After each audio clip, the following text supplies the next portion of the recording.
Kita lanjut ke video yang ketiga. Di video ketiga ini kita akan membahas tentang economic welfare.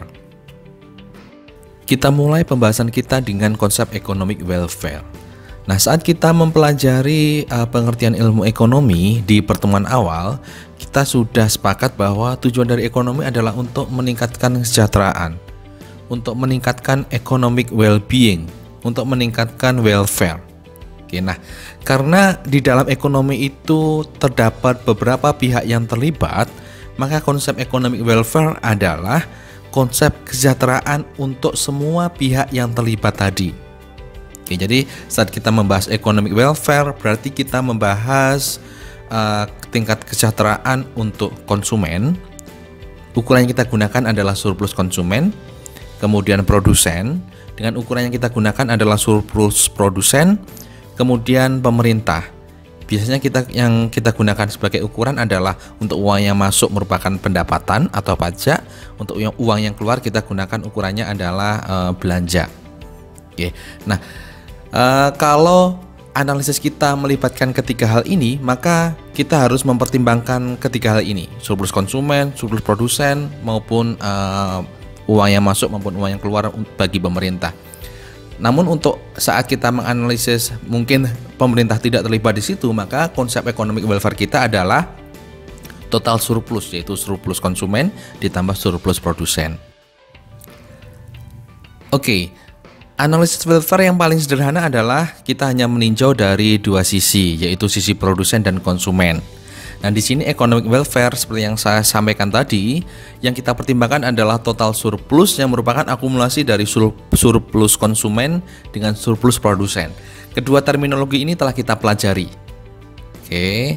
Jadi misalnya ini, ada kurva demand, ada kurva supply, kemudian ada keseimbangan di titik E.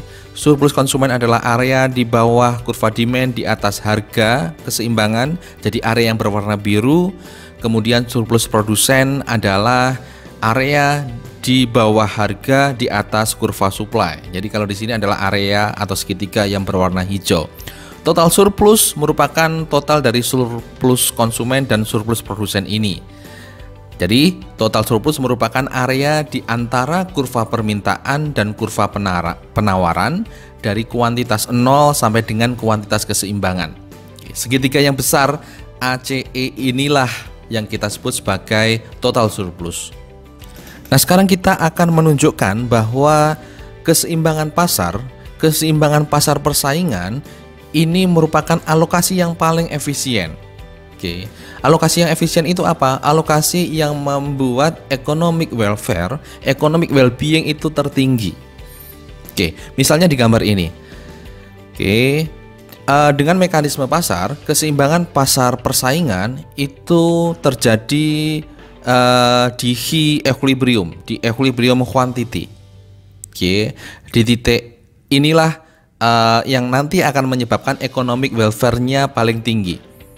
Misalnya, ternyata industri itu hanya menghasilkan kuantitas di bawah kuantitas keseimbangan, misalnya di Q1. Oke.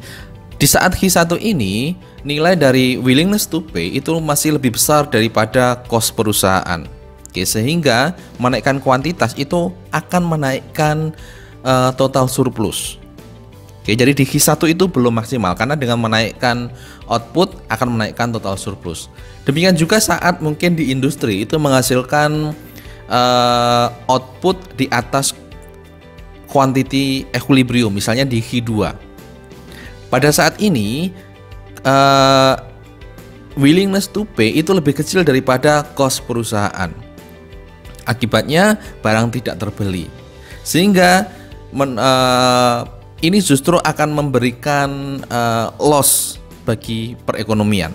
Menurunkan kuantitas justru akan menaikkan total surplus.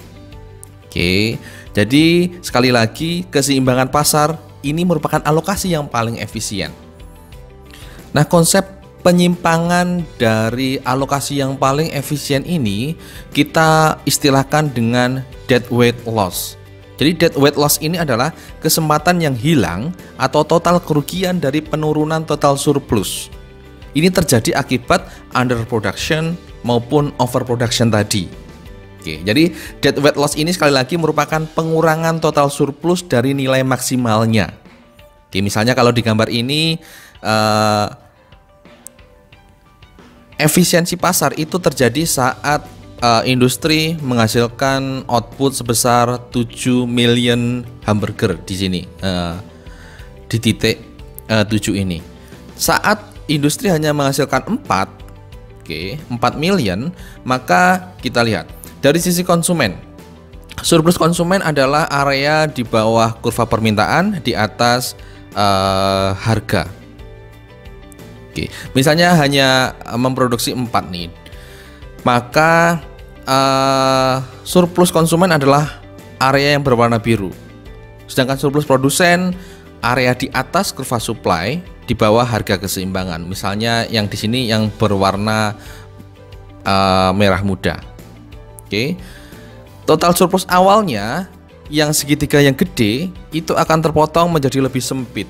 Ada sesuatu yang hilang, ada nilai yang hilang, ada surplus yang hilang sebesar segitiga yang warna kuning. Segitiga warna kuning inilah yang kita sebut sebagai dead weight loss karena underproduction. Demikian juga saat misalnya overproduction, saat pasar atau industri memproduksi 10 million unit. Oke, segitiga yang kuning ini juga merupakan dead weight loss. Sekali lagi, optimalnya adalah di keseimbangan pasar, di mana produksinya adalah perpotongan antara demand dan supply di 7 million unit. Oke, sekarang kita akan membahas kegagalan pasar atau market failure. Jadi sebelumnya telah kita membahas bahwa pasar itu bisa mengalokasikan sumber daya dengan efisien. Tadi kita sudah sebutkan. Oke, tetapi hal ini berdasarkan pada asumsi bahwa pasar tersebut adalah pasar persaingan sempurna. Kemudian outcome pasar itu hanya berpengaruh pada penjual dan pembeli yang terlibat. Oke, jadi berdasarkan asumsi ini, pasar merupakan alokasi yang paling efisien tadi. Tidak ada dead weight loss, total surplusnya maksimal. Namun kita melihat kenyataannya. Oke, yang pertama misalnya mungkin di pasar terjadi market power, di mana seseorang atau sekelompok kecil orang itu bisa memengaruhi harga. Pasar bukan lagi pasar persaingan sempurna di sini.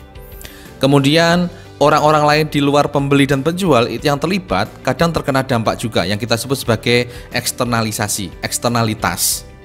Oke. Hal inilah yang menyebabkan terjadinya kegagalan pasar atau market failure. Jadi market failure ini adalah pasar yang tidak diatur itu gagal mengalokasikan sumber daya secara efisien. Oke, nah di bab-bab selanjutnya akan kita bahas ini terkait dengan market failure ini. Tetapi ini sebagai pengantar saja. Oke, sebagai gambaran saja. Tadi kita sudah sebutkan bahwa pasar merupakan alokasi efisien. Tetapi karena ada beberapa penyimpangan, misalnya market power, kemudian eksternalitas tadi, menyebabkan pasar gagal membuat alokasi yang efisien.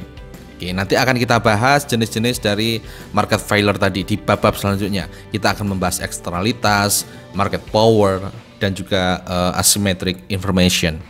Oke, namun kita kesampingkan dulu terkait dengan market failure.